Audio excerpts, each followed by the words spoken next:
So guys आम्ही आलो आता राजकोटला.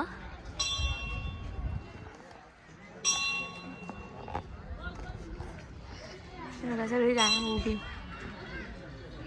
ये मम्मी. म्हणजे यूट्यूब आता ह्याच्यामध्ये तुमचं एक डेट आहे ते क्लिअर लोकांना समजणे जेवढे पण लोक बघतील तेवढी. धन्यवाद. थँक्यू. जय शिवराय. भांड्याचं असेल तर भांड्याचं नाही, मारामारी करणं असेल तर ठीक आहे, मारामारी पाहिजे आम्हाला, भांडणं शब्दांचे वार नकोय, मारामारी करा. चल गुफेत जाऊ. गुफेत जाऊ. भांडणं कमी. राजवाडा होता म्हणजे किल्ल्यामध्ये आल्यानंतर त्यांचं जे राहायचं ठिकाण होतं ते या ठिकाणी होतं. आता हा जो राजवाडा आहे हा राजवाडा ब्रिटिशांनी पूर्णपणे पाडलेला आहे. आता इथे जरा राजवाडा त्या साईडच्या बाजूला जी उंचलेली प्लॅटफॉर्मसारखी जागा दिसते ना तो सभामंडपाचा भाग आहे. आपल्या दोन्ही इमारती ह्या ब्रिटिशांच्या वेळेला पाडल्या गेल्या. हे सगळं पाडण्यामागचं कारण काय होतं की आपल्या ज्या इमारती होत्या हे आपले प्रेरणास्थान होते. मराठ्यांचा जो इतिहास आहे तो इतिहास पुढील पिढीला कळू नये, जेणेकरून येणारी जी पिढी आहे ती पुढे स्वातंत्र्यासाठी लढेल यासाठी या इमारती ज्या आहेत त्यावेळेला पाडल्या गेल्या. त्यामुळे राजांच्या कोणत्याच गड किल्ल्यांवरती आपल्या इमारती ज्या आहेत त्या पाहायला भेटत नाही. या उलट तुम्ही उत्तर दक्षिण भारत जर फिरायला जाल म्हणजे मैसूरमधले पॅलेस बघा, राजस्थानमधले किल्ले बघा किंवा दिल्लीमधले किल्ले हे अजूनही जशाच तसे आहेत. तिथले सर्व राजा हे ब्रिटिशांपुढे सरेंडर झाले, त्यांना आपण मांडलिक झाले असं म्हणतो. हे सर्व राजा मांडलिक झाल्यामुळे त्यांच्या सर्व इमारती ह्या चांगल्या स्थितीमध्ये ठेवण्यात आल्या. महाराष्ट्र संस्थान हे शेवटपर्यंत ब्रिटिशांशी लढत होते. आता राजांनी जे पूर्ण दख्खन जिंकलेलं आहे हे केवढ्या कमी कालावधीमध्ये जिंकून घेतलं आहे तुम्हाला मी तुम्हाला सांगितलं. तर राजांनी त्यावेळी जी लढाई केली ही भरपूर महत्त्वपूर्ण होती पूर्ण भारतासाठी. कारण पूर्ण भारतावरती इस्लामिक शासन होतं. म्हणजे इस्लामिक शासन 100 आणि 200 वर्षाचं नाही तर जवळपास 350 वर्षांपासून त्यांची रुलिंग जी होती ती चालू होती. म्हणजे विचार करा 350 वर्षांपासून पूर्ण भारत हा इस्लामच्या अंडरमध्ये त्यावेळेला कार्य करत होता, इस्लामच्या ताब्यामध्ये होता. आता याच्यामुळे त्यांचा जो सर्व कर जमा होत होता हा त्यांच्याकडे जात होता. आता आपल्या भारताकडे व्यापार भरपूर मोठ्या प्रमाणात असल्यामुळे हिंदूंकडचा पैसा संपत नाही यासाठी विविध प्रकारचे कर जे आहेत ते आपल्यावरती लादले गेले. तरीसुद्धा 350 वर्षांचं शासन असूनसुद्धा हिंदुइझम भारतातला संपत नाही.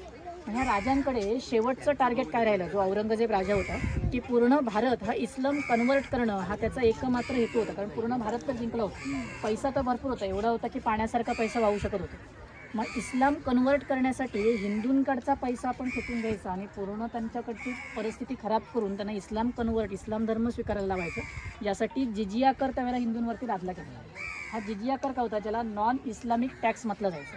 म्हणजे जो इस्लाम धर्म स्वीकारणार नाही, जो हिंदू धर्माला पकडून राहणार, जो टॅक्स आजपर्यंत तो भरत आला तेवढाच डबल टॅक्स त्याने दरवर्षी पे करायचा. त्याला आपण जिजिया टॅक्स म्हणतो. त्यावेळेला आपल्या राजांनी जे ते लढले आहेत आणि हा पूर्ण भारत जो आहे तो भारतामधला दख्खन भाग जो आहे तो राजांनी जिंकून घेतला. आणि आपण जेव्हा दख्खन जिंकलं आता पूर्ण भारत जेव्हा तुम्ही स्टडी करता तर जेवढे सुद्धा आपल्याकडे किल्ले आहेत जे सर्वात जास्त जे किल्ले आहेत ना हे दख्खनमध्येच पडतात. बाकी ठिकाणी एवढे किल्ले नाही. आणि दख्खन जिंकणं सर्वात कठीण होतं कारण इथले युद्ध म्हणजे सर्व जंगलांमधली युद्ध आहे. डोंगर दर्या नद्या यांना पार करून युद्ध करून किल्ले जिंकायचे आहेत. एवढं असतरी सुद्धा राजांनी सर्व जे ते जिंकून घेतले ते सुद्धा एवढ्या कमी कालावधीमध्ये. त्यामुळे तुम्ही नॉर्थला ज्यावेळेस जाता ना त्यावेळी तुम्ही बघा तुम्हाला जास्त करून इस्लाम कल्चर तिकडे बघायला भेटतं. बरोबर, त्यांच्या मस्जिदी मिनार्स वगैरे आपल्याला पाहायला भेटतात. इव्हन आपल्या कल्चरमध्ये त्यांचं कल्चर मिक्स झालेलं सुद्धा आपल्याला पाहायला भेटतं. हेच तुम्ही महाराष्ट्र आणि महाराष्ट्राच्या खालच्या साईडला म्हणजे साऊथ जर फिरायला गेलात कर्नाटक वगैरे ही साईड तर साऊथमध्ये आपलं कल्चर आजही टिकून आहे. त्याचं कारण काय की राजा दख्खनमध्ये लढत होते. नॉर्थवरून आलेली आक्रमणं आपण महाराष्ट्रामध्येच अडवून ठेवली त्यामुळे त्यांना महाराष्ट्र जिंकून कधी साऊथला जाऊ शकले नाही. त्यासाठी लक्षात घ्या राजांचं दुसरं जुनं मंदिर जे आहे ना ते तुम्हाला श्रीशैल्यमध्ये बघायला भेटतं जे साऊथला आहे. आता हे कशासाठी, कारण त्यांची मंदिरं वाचली म्हणून त्यांचं त्या ठिकाणी देव म्हणून राजांना पूजलं जातं. कारण राजे महाराष्ट्रामध्ये लढत होते. नाहीतर भारत हा पूर्ण जो आहे तो इस्लाम कन्वर्ट झाला असता. हिंदू राष्ट्र आज जो आपण टिकलो होतं त्यावेळेला राजा लढले म्हणून आपलं हिंदू राज्य जसं टिकलं. आजही मराठा एम्पायर स्टडी करते वेळी दख्खन आणि महाराष्ट्र एवढ्यापुरतीच आपल्याला मराठा एम्पायर शिकवलं जातं. पण ॲक्च्युअलमध्ये जर तुम्ही मराठा एम्पायरला स्टडी कराल आपले सगळं वॉर्स आपण जेवढे एरिया जिंकले हे अटकपासून कटकपर्यंत मराठा एम्पायर होतं. भारताचा 85% भाग मराठ्यांनी जिंकलं होतं. हां, ज्याला आपण अटकेपार झेंडे फडकवले म्हणतो मराठीमध्ये जी म्हण आहे अटकेपार जाणं म्हणजे तेच. अफगाणिस्तानची जी बॉर्डर आहे त्या ठिकाणी एक किल्ला अटक म्हणून तिथपर्यंत पेशवे जे आहेत ते जिंकत गेले. म्हणजे पूर्ण भारत हा आपल्या ताब्यामध्ये आहे. तर एवढे आपण मजबूत असतेही सुद्धा ब्रिटिशांकडे हा भारत गेला कसा की आपल्याकडे एक पडती बाजू होती की स्वराज्यामध्ये 2 राजा झाल्या होत्या तारा राणीच्या, कोल्हापूर आणि सातारा गादी. आता हे 2 गाद्या झाल्यामुळे पूर्ण भारत जरी आपण ताब्यात घेतला तरी एक राजा देणं आपल्याला पॉसिबल होतं का नाही, कारण आपले इंटरनल पॉलिटिक्स जे होतं थोडं खराब होतं. मग त्याचा परिणाम काय झाला की आपण वतनदारी, ज्याला आपण रॉयल्टी सिस्टीम म्हणतो, की ज्या राजाला आपण हरवलं त्यालाच त्याचं वतन दिलं गेलं आणि त्याच्याकडून रॉयल्टी टॅक्स 1/3 ऑफ टॅक्स जो आहे तो मराठा कलेक्ट करायचा. म्हणून म्हणायची दिल्लीसुद्धा मराठ्यांना सुरक्षेचा कर देते. आणि याच सुरक्षेच्या करासाठी म्हणून दिल्ली त्यांना जर कधी मदत लागली तर पानिपतमध्ये युद्धासाठी वगैरे जायची, जी सर्व राज्य आपल्याला कर जमा करत होती. म्हणून आपण जे म्हणतो की मराठे पानिपतमध्ये लढायला गेले, हे महाराष्ट्रासाठी नाही गेले होते, तर ज्या राजांना आपण मदत पुरवत होतो त्यांच्यासाठी आपण तिकडे लढायला जायचो. आणि मेजर ऑफ वॉर पानिपत हे मराठा जिंकलेले आहेत. पानिपतचे जेवढे सुद्धा वॉर झाले आहेत त्याचं तुम्ही बघाल तर मेजर वॉर मराठा जिंकलेले आहेत. बाहेर जाऊन जेवढी युद्ध मराठ्यांनी केली आहेत ती मॅक्झिमम युद्ध आपण जिंकलेलो आहोत. फक्त एका युद्धाचा परिणाम की ज्याचा खरोखर हा जे अब्दाली बरोबर झालं, त्याच्यामध्ये विश्वासराव पेशवे आपले मारले गेले, त्यांच्यासोबत 40,000 मराठा सैनिक मारले गेले. त्याच युद्धामध्ये विथ फॅमिली सर्व ट्रॅव्हल केलं. तर एवढ्या वेळेला बाहेर युद्धाला जायचे मराठी, तर यावेळेला जातावेळी विथ फॅमिली जाऊ, कारण जातानामध्ये काशी वगैरे हे सर्व विश्वनाथ वगैरे हे सर्व तीर्थक्षेत्र लागतात. मग आम्ही तीर्थक्षेत्र करू, तुम्ही लढून या, जिंकायचं तर आहेच, मराठी जिंकणारच, एवढ्या लांब जाणार, प्रत्येक वेळेला जिंकून आले. आणि दुर्दैव आपलं हे की आपण तेच युद्ध जे आहे ते आपण हरवलं.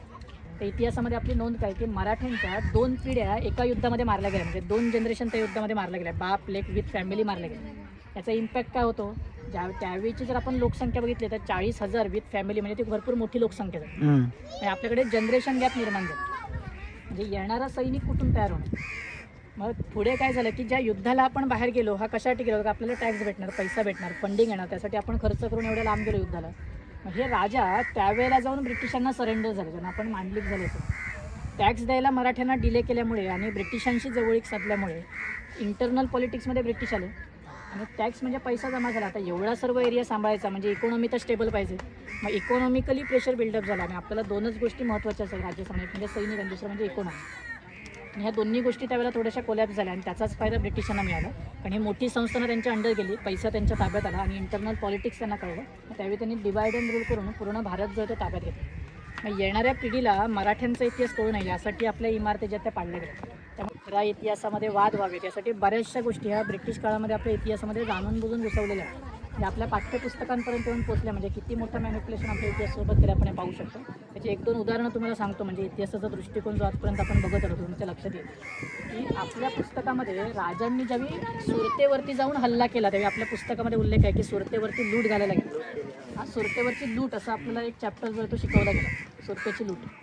औरंगजेब जर महाराष्ट्रामध्ये यायचा, आपली मंदिरं लुटायचा, मंदिरं तोडायचा, बायका पुरांवरती अत्याचार करायचा, तर औरंगजेबने जेवढी सुद्धा पाठवली ती सर्व आक्रमणं लिहिलेली.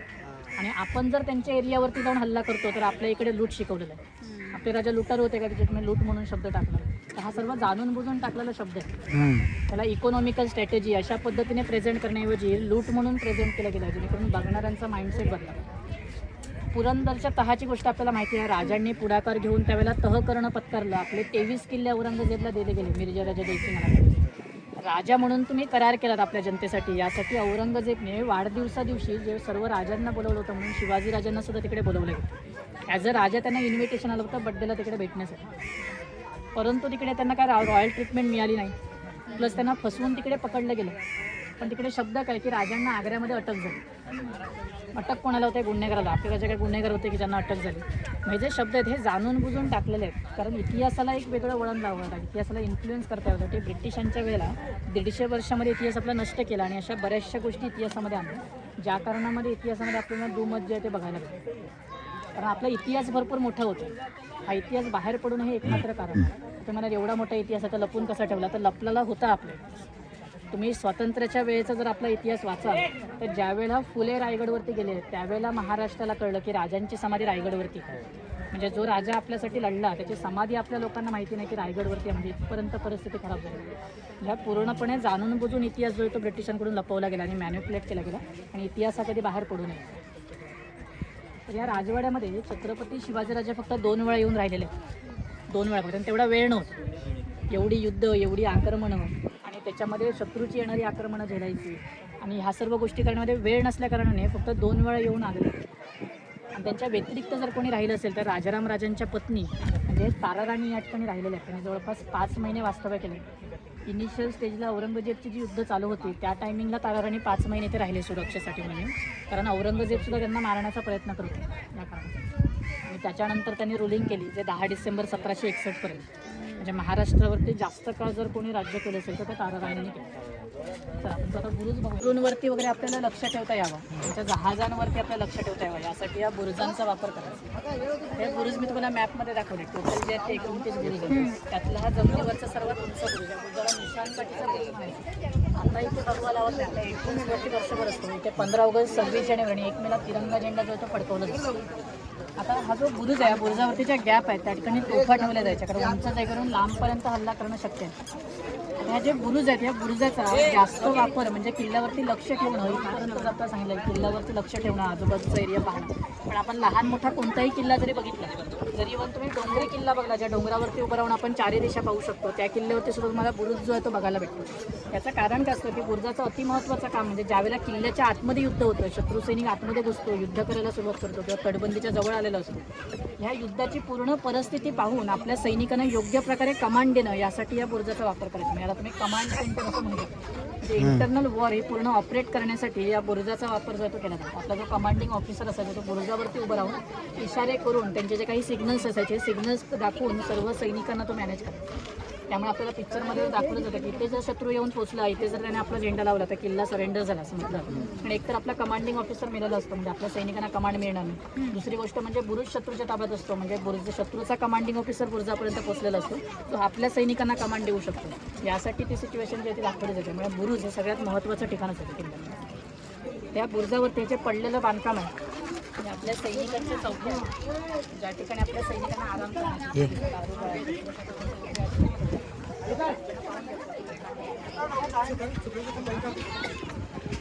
तुम्हाला माहिती समजा असेल, मी मला ब्लॉग दाखवते आणि मला जास्त बोलायची गरज नाही, कारण खूप सारी माहिती तो आपले जे गाईड आहेत तेच सांगतात आहेत. आणि मग किती मस्त नजारा आहे, काय सिनरी आहे. हा बुरुंज आहे, बुरुंजावर आपण बघतोय आणि तटबंदी आहे किल्ल्याची. काय सुंदर व्ह्यू आहे. सावकाशा वाळा खाली यायचा अजून एक रस्ता आहे. गेलो. कुठलं फळ आहे बाबा हे? स्टार फ्रूट आहे. इथे आलं असं खायचं, इथलं स्पेशालिटी. घे ग.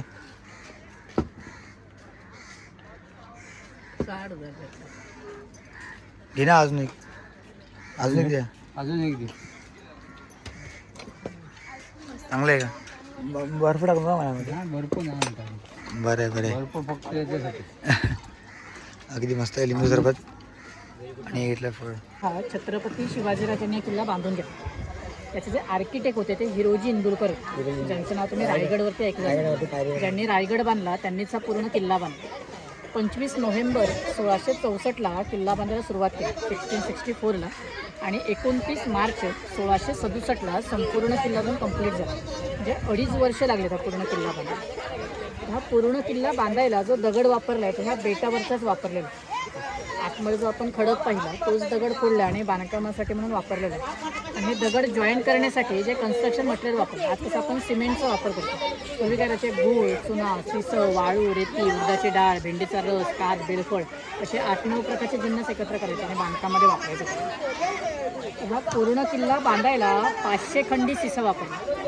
हां, एक खंडी म्हणजे 20 मन आणि एक मन म्हणजे 40 किलो, म्हणजे 800 किलोचा एक खंडी होतो. असं 500 खंडी शिसं वापरलेलं आहे संपूर्ण किल्ला बांधायचा. हा संपूर्ण किल्ला बांधायला टोटल जो खर्च झाला तर राजांचं जे चलन होतं हे 2 प्रकारचं होतं. एक शिवराई, दुसरं होन.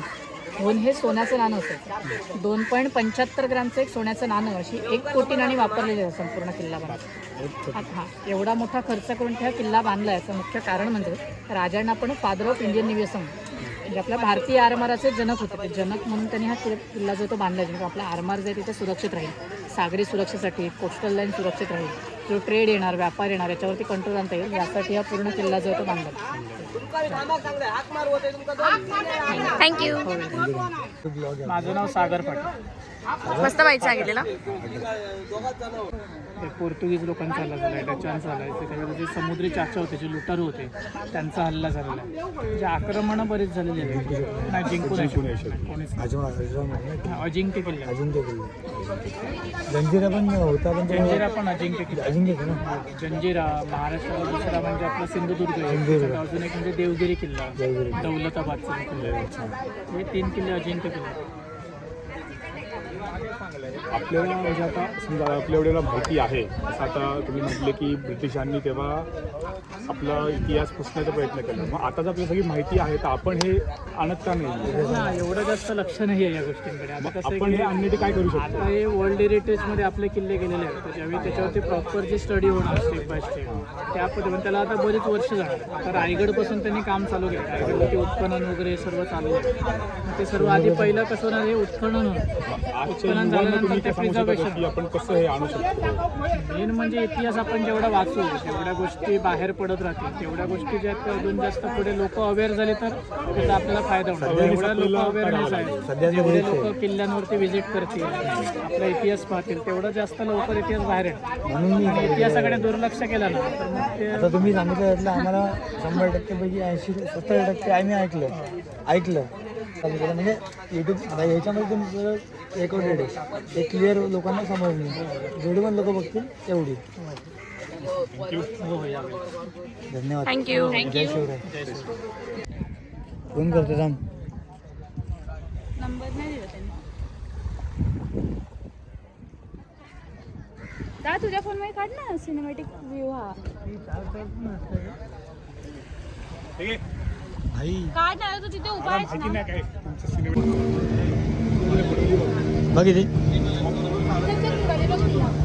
सो गाईज आम्ही आलो होता राजकोटला.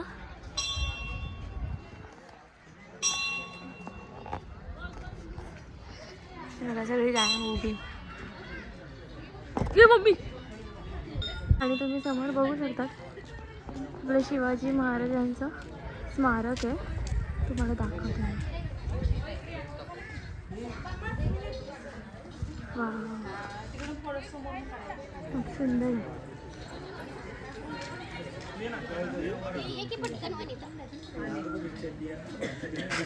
आणि इथे काय चालू आहे रे? ही वाट बघत बोलतो पडली असती तर बरं झालं असतं. नाही. तर मित्रांनो आपण आलो होतो राजकोटला. तू सांगितलं सगळं ना, प्रियाने तुम्हाला सांगितलं असेल माहिती. माझा आवाज बसलाय. काय नाही, मी आमची गाईड प्रिया आजची. आणि बघू शकता किती मस्त स्मारक आहे शिवाजी महाराजांचं. हो खूप छान आहे. सिंधुदुर्गला. हा व्हिडिओ हिने काढली. आणि हिने आमची एक व्हिडिओ काढली आहे, ती तुम्हाला इंस्टाग्राम वरती बघायला मिळेल. रीलवर बघायला भेटेल. तुला येतो खाली खुश व्हिडिओ एडिट. बघा किती मस्त महाराजांचा पुतळा आहे. खूप छान आहे. आपण पुतळा स्मारक आहे सॉरी. आपण एक स्मारक बघितलं छत्रपती संभाजी महाराजांचे मोशी येते. आणि आता हे शिवाजी महाराजांचं स्मारक आहे सिंधुदुर्गला. राजकोट किल्ला आहे तिथे समोर हे स्मारक आहे. बस जय शिवराय. काही समोरून मूर्ती स्मारक बघा तुम्ही. हा फ्रंट साईड आहे ही स्मारकाची. मग काल आम्ही तिकडे ना पॅराग्लायडिंग करत होतो. मला दाखवतो. Parasailing sorry. इथे पॅरासेलिंग करतो आणि तिकडून आम्ही बघवतो मूर्ती. आणि आज आम्ही इथे बघतोय. सॉरी. मस्त आहे स्मारक. खूप छान वाटतंय. हो फ्रंट हाच आहे. आपली राजमुद्रा आहे आणि राजमुद्रेची माहिती आहे. प्रतिभचंद्र लेखी वधिशुशील बंदिता शासन सुशेष मुद्राभद्र आहे. The ever increasing like the crescent moon the kingdom of Shivaji son of Shahaji will always sick the welfare of the people. याचा अर्थ आहे माझ्या माहितीप्रमाणे याचा अर्थ असा आहे की हे स्वराज्य प्रतिपदीच्या चंद्राच्या कोरप्रमाणे वाढत जावे. मित्रांनो आलं आपण जय गणेश मंदिरामध्ये मेडा मालवण. किती छान मंदिर आहे बघा. मस्त मंदिर आहे. पाय धुवून घेऊया.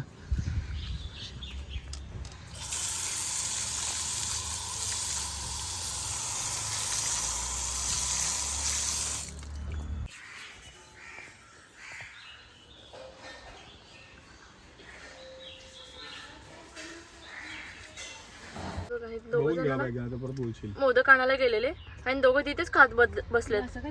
काय रे दादा इथेच खातात. काय वाटत पण नाही आमच्याबद्दल ह्यांना.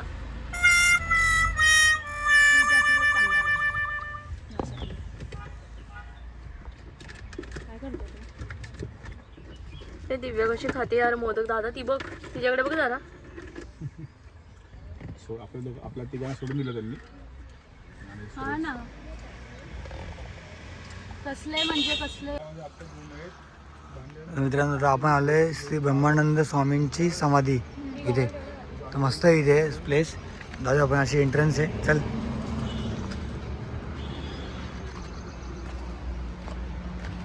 अरे कुठे आलीस?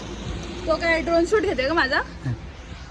ते माहिती ते ड्रोनचं घेत तर नाही मला. उगाच कसं आहे प्लेस? एकदम भारी आहे. झालं हे पासवाटे बोल जंगलात आले ना इथे बघ. जाते का? मी खालती. जा झोका खेळायला जा. झोका खेळ झोका. दिव्या खेळ झोपाळा खेळ. इकडे हॉटेल वरतीच. खतरनाक मोठे भाई. हॅलो. मग असंच ठिकाणी असतं. हो मला दाखवतो काहीच व्ह्यू. इथून पाणी एवढं असणार ना पावसाळ्यात असं वाटतं तुला. हो इथून पाणी झालं ना असं किती भारी वाटत ना व्ह्यू. फुल भरल्यानंतर किती घाण करते लोक घाणेडी. आणि बघा इथं मित्रांनो हे बारव आहे. काय बोलतो बारव. किती क्लीन पाणी बघ. हे ह्याच्यात ठेव पाय दिव्या. ह्याच्यात पाय सोड. ते होईल पेडिक्युअर मेनिक्युअर. इकडे बसते ना मी फोटो काढ. हे बघ फिश.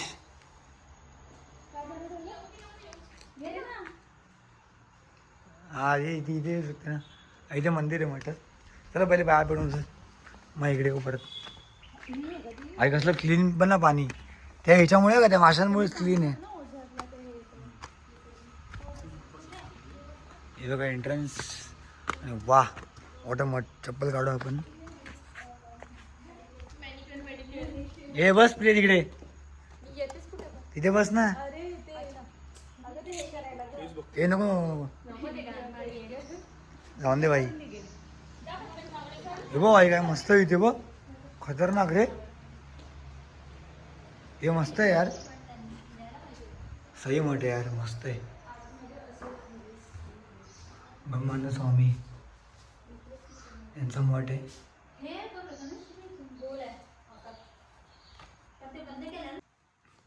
श्री स्वामी समर्थ. तर इकडून पाण्याचा स्रोत येतो झरा छोटासा. आणि हे पिण्याचं पाणी आहे. एवढं स्वच्छ आहे बघ.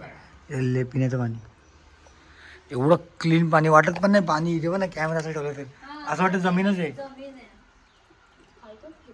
काय वाटत नाही दिव्या.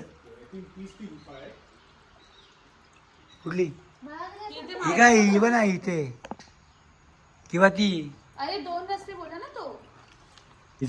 ती जी मालवण सिंधुदुर्ग किल्ल्यामध्ये जी गुफा होती जी शिवाजी महाराजांनी केलेली ती इथे येऊन निघते.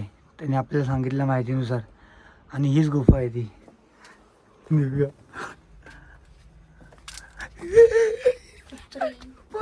पक्षी नको जाऊ. दिव्या भेंडी.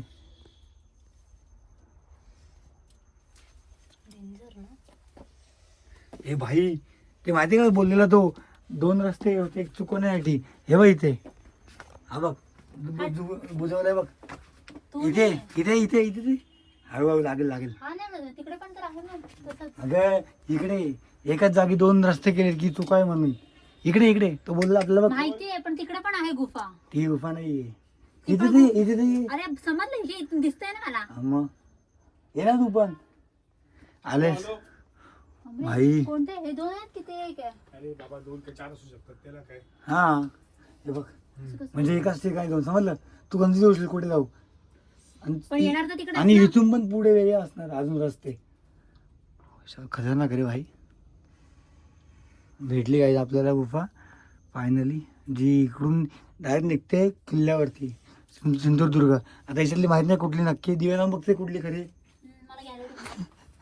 भांड्याचं असेल तर भांड्याचं नाही. मारामारी करणं असेल तर ठीक आहे. मारामारी पाहिजे आम्हाला. भांडणं शब्दांचे वार नकोय. मारामारी करा. चल गुफेत जाऊया. गुफेत जाऊ. भांडणं कमी. ते गुफेत भांडणं नाही होणार. आम्हाला त्रास नको कानांना. आमच्या डोळ्यांना आनंद पाहिजे कानांना नाही. त्याशी कसं तुम्ही आनंद घेतला मग तसं आम्हाला पाहिजे. बरोबर की नाही?